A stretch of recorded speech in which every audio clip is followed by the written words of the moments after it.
I was professional cook and I was good. I worked in best restaurants in Kiev. Morale called me, and Revolution of Dignity, it was such a condition. I responded immediately, and then the war starts. It was the next step when I think that each man that respects himself need to stand up and go forward. I was participating in different projects that helps other veterans to come back mentally to the civil life, because they feel free when they are moving. No matter do you have one limb or you lost one of them, or you have some other problems, when you go and compete, for me it's celebration of life. I think it's very important to feel that you could be part and you could be normal. Invictus Games, Yes. founded by Prince Harry. What do you think? Have you met him? A few times. I think I have a lot of respect for him as a veteran.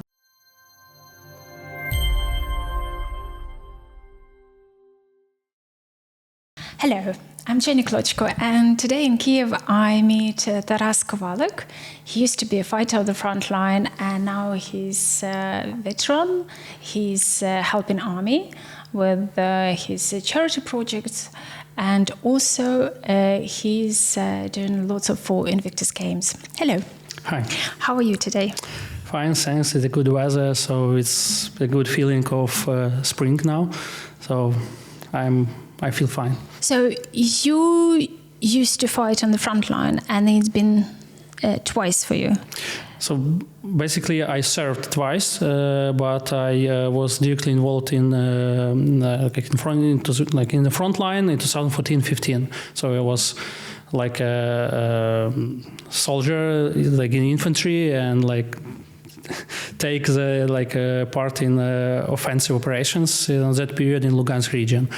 But in 2022-23, I was served in soft forces, and my duty was behind, basically not on the front line. My duty was to train mobilized guys how to. So basically, our job was to think about what the front line will be in half a year, on a year, and try to build a program and teach them how to be ready to respond to those those conditions that will be in the future. And I think that our team was quite good in that, and our squad continued fighting for almost 1.5 years already, because it took half a year at least to give them some basic trainings. And then we slowly develop all the things that now works on the front line in daily life. It's like FPV drones. 2 years ago, we started thinking about that, and our guys was already trained from April 2022 how to be a pilot of FPV drones, all these things. So my second duty in army or serving in army was more about how to train guys and prepare them to go into the combat. What was your life before you joined the army? What did you do? Before 2014? Mm-hmm. I was professional cook and I was good. I worked in best restaurants in Kiev, in Ukraine. It was best meat restaurant called Meat and Wine, and still works. So when you will be in Kiev, you can go and taste good steaks. And I was working in Hyatt Regency Kiev. It's best 5-star hotel also in center of the Kiev, and it's still working also. So I was quite good there on that time. Wow.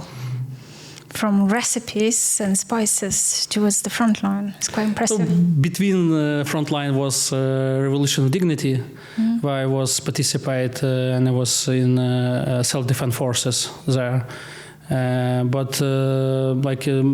To be in context of all this, I'm also part of Ukrainian Scout organization. So it's called Plast, and it's my main values I grasp from this organization. So for me to be responsive for some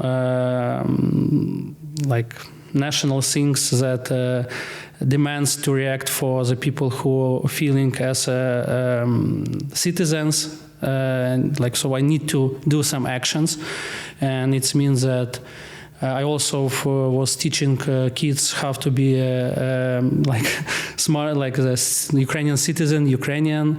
So for me, it was very natural that if the conditions, basically the morale called me, and the revolution of dignity, it was such a condition, I responded immediately, and then the war starts. It was the next step when I think that each man that respects himself need to stand up and go forward, because I think it's something that in the core of like the man who respects himself. Yeah, it's correct. So you've been in the war, and then you got injured. Yes. And now you're a veteran. So basically, I was injured in 2014. My leg was wounded, and it still not work properly. So I have some degree of disability, but I come back to serve to the front line with not working leg and I was commander of the mortar squad. Then I served 9 months more and quit the army in 2015. And basically then. I slowly start to my the rehabilitation process, how to build this my new person, in civil life, but in contact of because the war was for us, war never stops. It's already 10 years of war in Ukraine. So after I was quitting army, I go to study into university. It was public administration, mastering of public administration, and also I study psychotherapy. And I start working with guys who have PTSD from 2015, and also for 4 years I study body-oriented psychotherapy. It's called Bodynamic. And from 2015 to 2019, I think from the starting of COVID period, I was participating in different projects that helps other veterans to come back mentally to the civil life, because it's one of the biggest issue for veteran society that we feel powerless and shamed when we saw our comrades that cannot come back basically to civil life, because you losing your comrade, but not on the front line, but you see how it slowly, PTSD or other mental issues, this person slowly disappeared, basically from the life. Is it who I've heard called, is it the guilt of survivors, or is it something different? I think it's some kind of blood connections where when you was directly involved into the combat, you feel that in a level of genes, blood, that it's your brothers and sisters, and it's basically feeling like that. And it's part of the family. So when you come back and see that those who was the best fighters on the front line pay the biggest price mentally and have issues to come back, they have drug issues, alcohol problems or other things. And it's very important to create some programs to help those those who have the hard times not stay alone and to help to come back, because they pay the biggest price, basically, for the so they were soldiers, they do their duty, and society, they come back, and society do not do enough things for them to support them. So I feel very my part of job is to help to create some programs for veterans who need help or mental things or other physical issues when you was hardly wounded, all these things. But it's in combination usually. So we in context of the programs that we build is the post-traumatic growth trainings. Yes, when we say, okay, we have a shock, we have trauma, we need to create the the capacity for those people to go into the post-traumatic growth, not to PTSD, post-traumatic disorder, basically. So it was a big part of my life from 2015.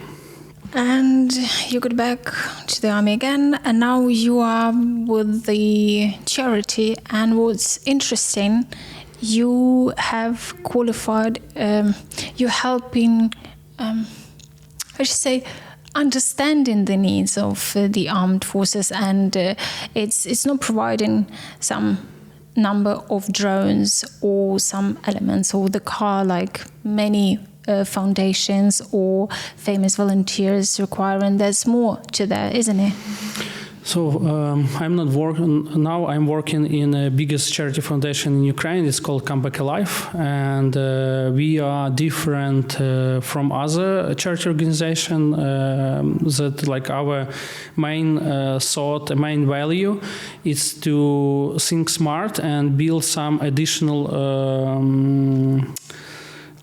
Value in each hryvnia or dollar that we invest in army, basically like called invest, yes, but basically we do not just buy ammunition or guns for army. We try to think in one complex. We try to solve the problem, basically. We have, for example, our target is we start thinking how to make the time from the for example, some like drone operators saw the anti-air system like in a front line, Russians one, and how to make the time from the recognition of this target to the the shooting of the artillery or HIMARS, for example, smaller as it could be.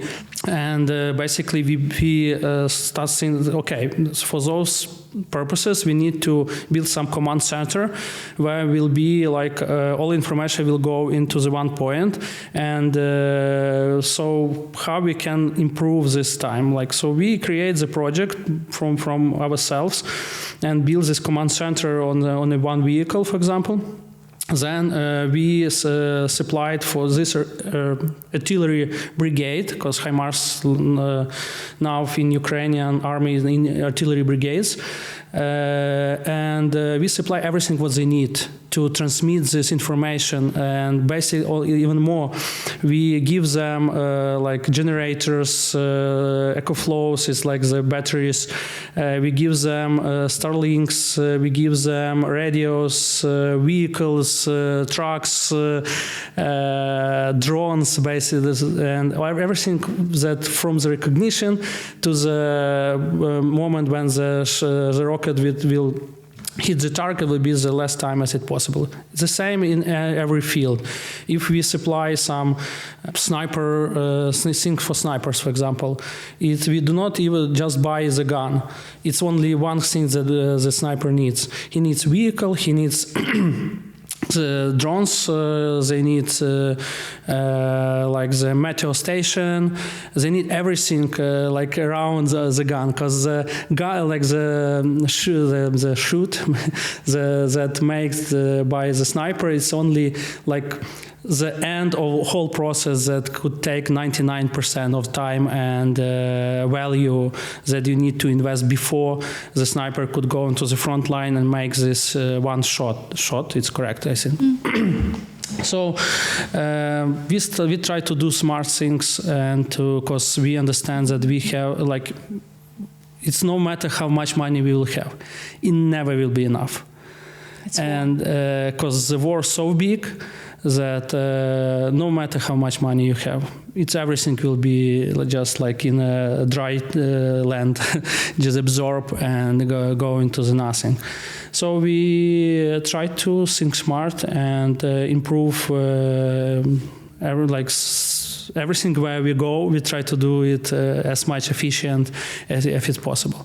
So if you buy a truck, it will be new truck, because the soldier not need to think about how to maintain all the things, repair, because they take from their own salary.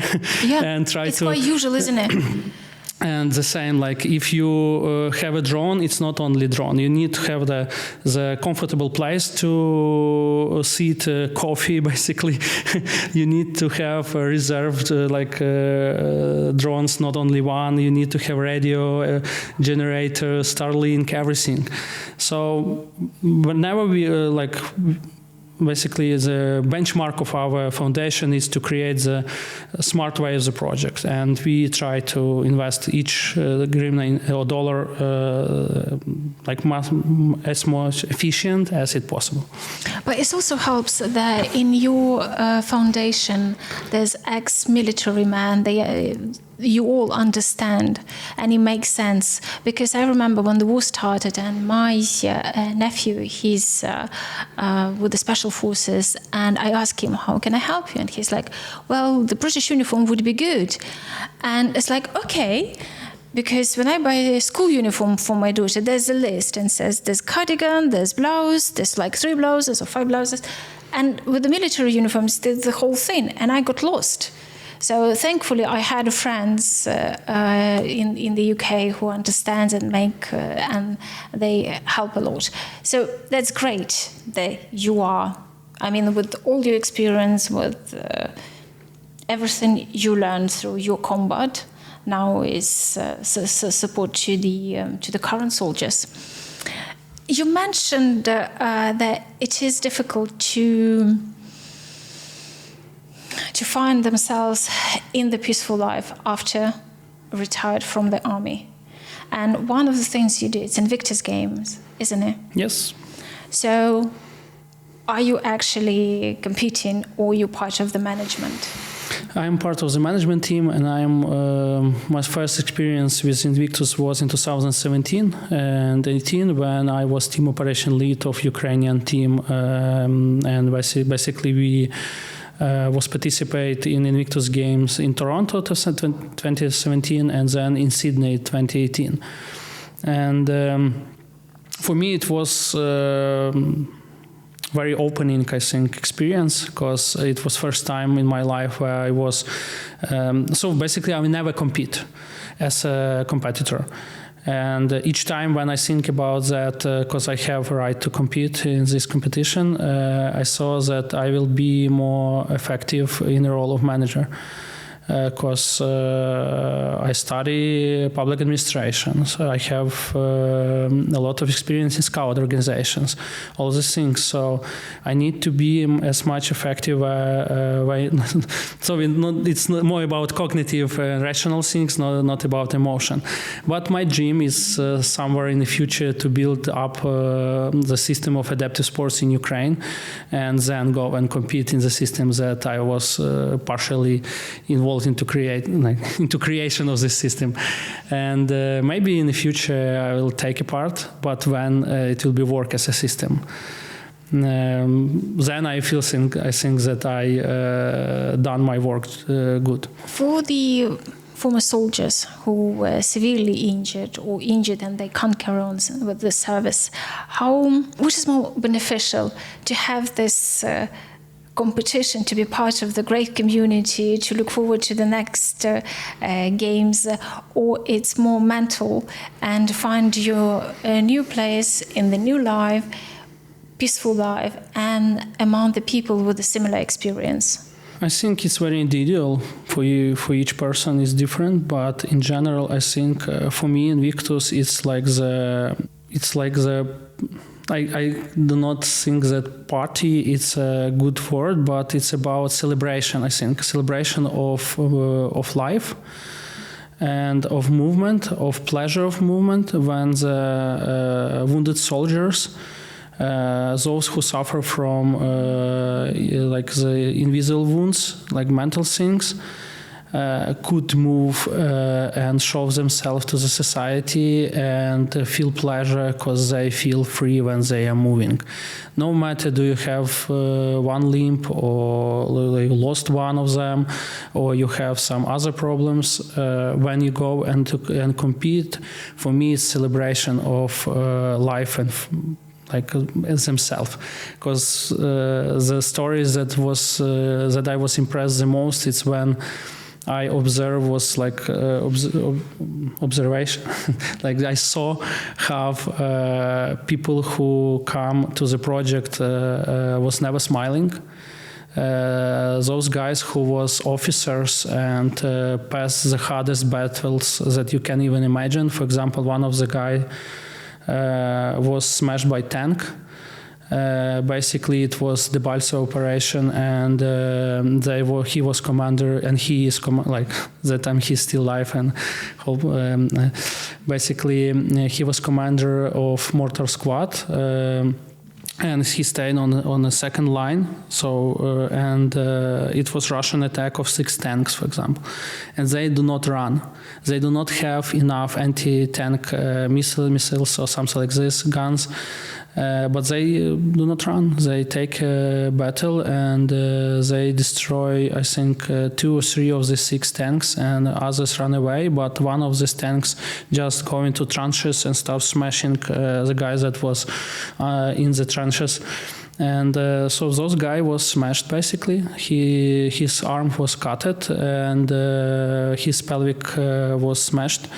So when he came into Invictus 2017, and I remember him from that period, he barely can take the eye contact with you for a long time. It's even not about long conversations. So he had mental issues and the physical things that and through the Invictus I slowly observe how he transformed by himself and how he start feeling pleasure of movement basically, and it was very visible because when you, and I was also wounded, so I know all this issue, when you're not confident in your own body, and like I was 24 when I was wounded, I was very young, and I understand that my life never will be the same because I cannot stand in kitchen, for example, 11 hours and run around all these things. So my life was changed and I need to adapt to a new reality. And my biggest fear was to not fall, because I could re-traumatize my leg, all these things. And to compare to other guys that have some similar things, sport gives them inner confidence step by step to feel that, okay, I can trust my body in new conditions, but I can trust it. And I can do more, much more than I think even about before. So this field of competition motivates guys to move forward, not to be focused for those that they cannot do, but to be focused that, okay, let's discover what I can do now in my new body. And this condition, when the side effects of the project Invictus gives for guys, it's community. It's this feeling that you can be important for your country once more and to represent your country in a new role as a competitor, all these things. And so the biggest thing that I take from Invictus is when those guys go and compete. For some of them, not for everyone, it was not about medal. It was about celebrations that they can do more, that they even think about.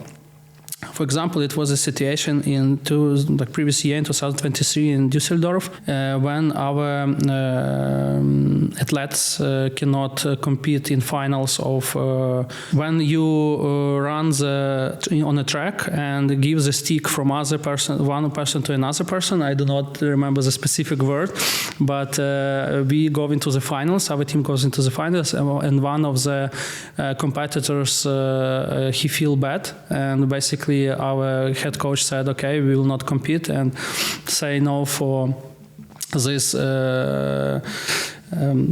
basically finals. So we start thinking, okay, if we cannot compete for medals, let's just take a part. Let's participate and just go and just walk if it's necessary on the track. But Ukraine need to be on this track. Yeah, we need to be present, because it's definitely not a reason to say or run away or not to compete. never like Ukraine. It's about our nature. It's no matter when, but we will just walk all lane on the direction where our target or purpose is. So we go into the chat and start asking guys who want to come and just participate. It's not about medals, take part about that, because it's very important that Ukraine will be present on this competition. And so those guys that I mentioned previous come with no arm, and he, like, for him it's not very healthy to run because his pelvic was smashed, all these things.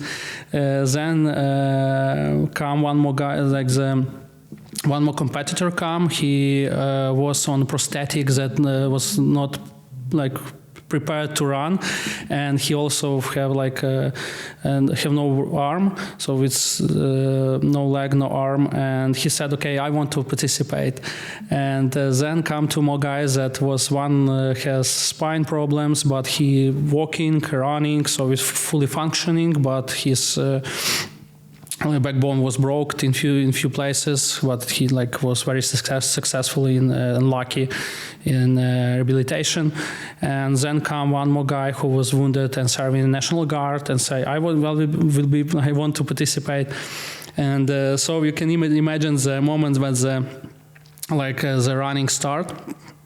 And like the competitors run so fast from other nations because it's finals. And first starts this guy, his surname Maznichenko, slowly tried to not run or walk, and he was smiling like for all like, so he was shining basically, because for him it was when he can run, like he can walk fast, because it cannot be saying that he was running. Then he gives a stick to this guy who was smashed by tank. He was running, he was smiling, he was totally happy, and then he goes to another one and another one, and definitely those competition was most impressive about these guys, because for them it was the most like meaning moments, and it was very visible. So for me, it's a lot about such a moments when you can feel the joy of life and movement, no matter what price you paid before. You just described it, and I feel quite surprised because yesterday I was at the railway station, and Ukrainian team of veterans were going to the United States for the competition, and the things I went there to meet people, they hasn't happened. But the atmosphere, seeing those faces, feeling their vibe, looking how they're supporting each other. You were there yesterday, and some of the representatives were giving speech, and they were among the same guys, among friends, but they still were shy and were struggling to speak public, and everyone else was supporting them. And it's like, it's not a big audience, but they were such a strong feeling of comrades, of, as you mentioned, the blood, the DNA, its connection. It was priceless emotions for me. And seeing how they, I would never believe that sometimes they can have a struggle during the performance, because yesterday they all look like heroes, no matter how many limbs they have left or how many prosthetics around them, how big and heavy they are. It's just, and listening how they overcoming themselves, and it feels like, celebrating being alive, even there. It's not how I would, as a civilian, as a person who can watch it on telly or can read the coverage on media. It's totally different impression and totally different emotions. Interesting. And yes, and it's very important because it's the key thing to come back to the civil life and to this process of rehabilitation or habilitation if it's called, because some of them never come back to the state of when they before. So we call it habilitation. That you need to develop new skills to feel like fully confident in yourself and fully like working with your body, working as it good. So basically it's a process when you had this combat experience and you come back because this is like life-changing experience for a lot of the guys and you need to learn how to work with your emotions in your body because your brain works different way, you react in different way in the common things and you feel not confidence because you looks different because your wounds could be visible. And basically, those guys who have invisible wounds struggle even more because they need to explain others what happens, why they do not hear, or why they do not see, or another things they need to explain, and it's already like hard times. So these projects help them to we prepare them to the situation where they contact with other people, with the society, and we say it's normal. Your state of body, your experience is normal. You need, and in my opinion, what you saw yesterday, it was something about that. Okay, those guys are just ordinary guys, normal people, just a little bit different, but in the same time, it's Ukrainians, the citizens, all the things, and I think it's very important to feel that you could be part and you could be normal. Because, for example, the kids, when they are slowly growing up, they learn the rules and how all this behaving, how to control emotions for the decades, for example. But when you go into this initiations into the I called it combat mind, it's not switch back. You need to develop skills that helps you to basically to communicate and contact with the civil world in another way. You need time for that. It's interesting because I'm as a civilian, as a Ukrainian. I don't live in Ukraine for quite some time, but I feel there's the duty of every Ukrainian who loves this country should join the army. I know when I speak to the soldiers, to people who joined or volunteered or professional military officers, they say they contradict and we have big discussions. But were you saying that somebody who's supposed to, in my understanding, supposed to feel as a hero because this person went and sacrificed their usual life, their body, soul, injured soul, basically should feel proud of themselves, not struggling to coming back in the peaceful and civilian atmosphere. I understand it doesn't work like that. I understand the reality is different. And on one of my returns from Ukraine since the full-scale invasion, and in the train there was a gentleman. He was going from the east via Kiev to the west to see his family for 10 days. And this was his first trip. That was a year ago, after the first anniversary. It was the beginning of March.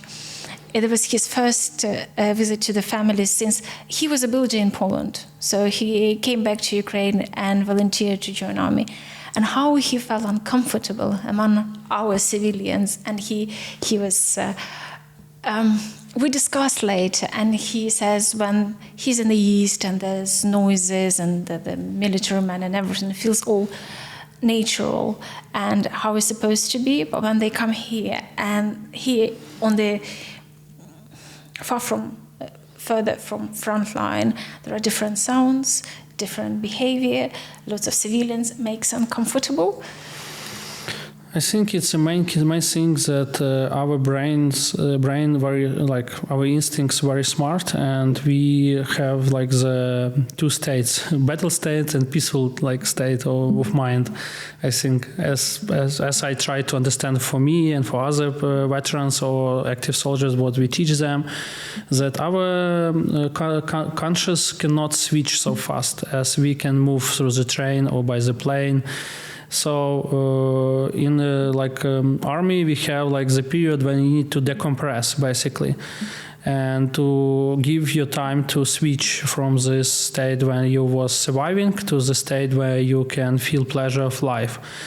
And it's a big issue. Because now we have like only 10 days to see your family, but part of this time you will all the time you will think about your squads that continue participate in direct battles. And we organize in such a way that when we are surviving, we feel even more contact and more responsible for those that like our team, that we survive together, our platoon. And when I come back, I constantly think about my comrades. It's not means that I not love my family or my daughter or kids. It's about surviving, because we as one platoon can survive together when we having each other back. Yes, of course. And it's amazing that for a lot of people, like they was just mobilized, they never was professional, and even in a professional army, not everyone has this education or like psycho education.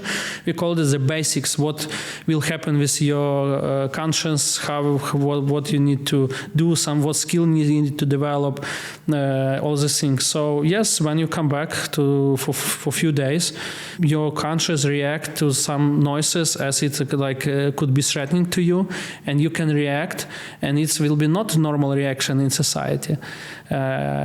Basically, when someone fast moving to you, you could basically you want to protect yourself and say stop, but in civil life you need to be polite, you need to be flexible, but not when you're in battle mind.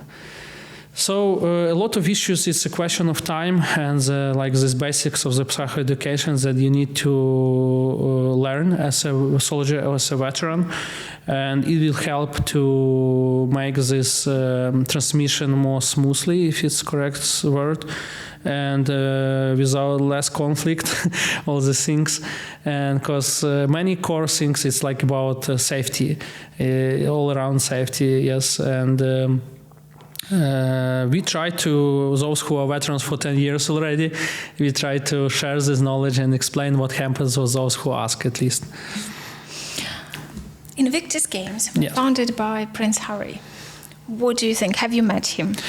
A few times. I think I have a lot of respect for him as a veteran, because I heard his story, what was the core when he decided to create Invictus, and for me it has a lot of sense. And those values that he implemented in this project, for me, something that's really make my life bigger as a veteran also, because it's not a classical competition like what he creates. It's basically a celebration of life, as I mentioned before, as my impression. When the people who pay the price could become visible and feel that it was so the serving are meaningful, the sacrifice are meaningful for society. Do you think his royal status helps to get media attention and recognition for people who were injured and defended their country or served? Do you think it helps his royal visibility and media interest? I think it's part of real life where you need to be visible, and the values of Invictus are worth it to be more in public. And I never for me personally, I never saw him as a royal person. I always, and he contacted with me and other guys when I was there as a veteran. And it's, I think, the most important thing, like that you could be in different roles.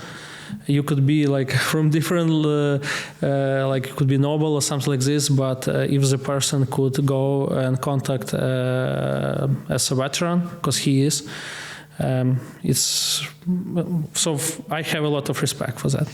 On personal level, what kind of person? I understand it's like when you're in official capacity with the sort of business meeting, or it's not the same, but you still get the vibes, the jokes, or we have, when we meet the celebrity or the famous person, we compare our perception of the media profile and the person we actually met. I think that for me it's not so I never feel excited. It's like for me it's a person and he do his job, especially with public things. But in the conversation when I was involved, he asking the simple things: how was your flight? How you feeling now? What Invictus about like for you? All the things. So it was simple questions where it was nothing special.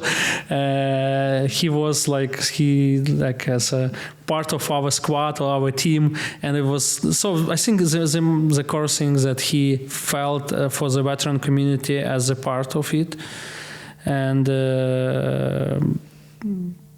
that's all. Because for me, it's nothing excited to so person when other.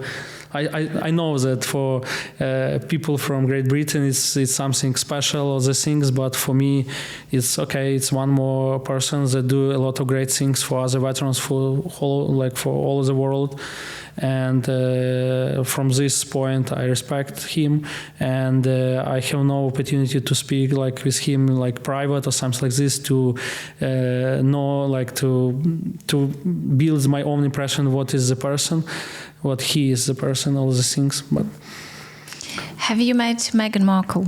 Once, but it was the same. That basically when in the context, so I'm part of the team managers, and when we come to the Invictus, it's all about our competitors. So we create for them field to contact with Harry, with Meghan, all the things, and it's not about me. It's not about my experience. It's about them, because we create this project for the competitors, basically for those who are part of the team, for the friends and families that also with them, because it's their time, not mine. Maybe in future when I will be a competitor, I will take this time for myself. Interesting. Thank you. Thank you, Taras, for talking to me today, for explaining things, and thank you for watching. And please don't forget like, share, subscribe, and share your thoughts. I'm looking forward to read your comments. Thank you.